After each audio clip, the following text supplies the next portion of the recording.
Hello, time check alas 12 ng tanghali. Mula sa silid pambalitaan ng Brad Calix Productions, ihatid ko sa inyo ang mga may init na balita sa loob at labas ng bansa. Ngayon ay araw ng Martes, 7 sa buwan ng Enero 2025. Kabrad, ako si Al Calixtro sa ulo ng mga balita. Labor groups na nawagan na ihinto ang pagtaas singil ng SSS. Benepisyo para sa kidney patients itataas ayon sa PhilHealth. COMELEC nagsimula ng mag-imprinta ng mga balota. At sa ibayang dagat, lider ng bansang Canada, nagbitiw na.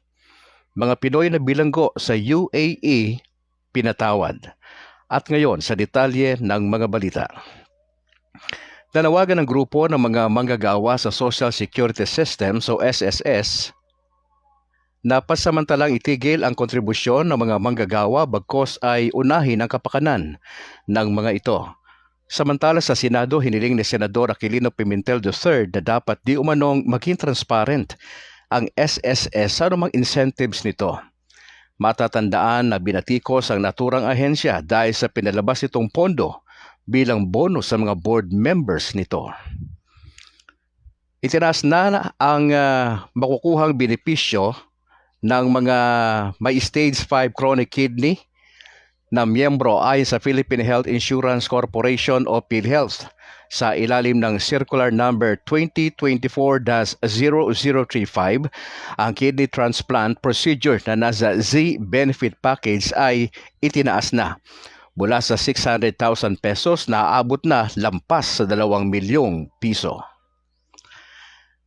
Nagsimula na sa pag-imprinta ang Commission on Elections o COMELEC para sa gagamiting balota sa midterm elections sa kauna-unahang parliamentary elections sa Bangsamoro Autonomous Region in Muslim Mindanao o BARRM sa Mayo 12. Ang proseso nito ay nasa pangasiwa ni COMELEC Chairman George Erwin Garcia at ng service provider nito na Miro ng South Korea. Sinabi pa ni Garcia na inaasahang aabot sa 73 milyong balota ang maiimprinta. 68 million sa mga ito ay para sa mga registered voters nationwide. Sa ibayong dagat, nagbitiw na bilang Prime Minister si Canadian Justin Trudeau kahapon dahil sa mahinang liderato nito. Nangyari ito matapos ang pagbibitiw ng kanyang Finance Minister. Sinabi ng Prime Minister na ginawa niya ang pagbibitiw sa pwesto dahil sa mas mahalaga para sa kanya ang kabutihan ng kanyang mga nasasakupan.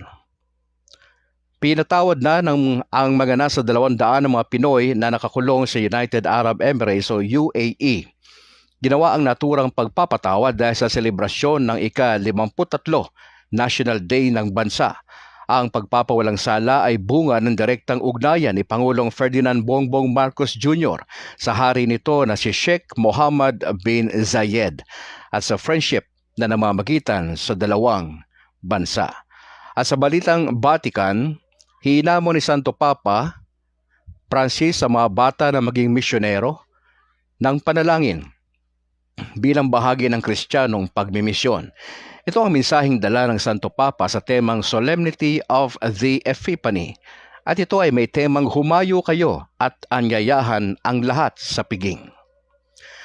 Pinili ni Pope Francis si Superior Simona Brambilla bilang kauna-unahang female prefect of the Dicastery for Institutes of Consecrated Life and Societies of Apostolic Life at gayon din si Cardinal Angel Fernandez ng Vatican.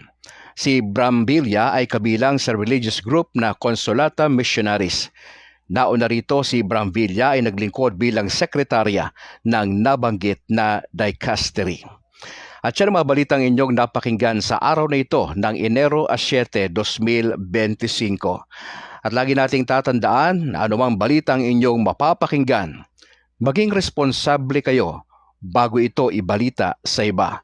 Magandang tanghali Pilipinas, magandang tanghali Catholic Community. Ako si Al Calixtro, ang inyong naging tagapagbalita. Paalam.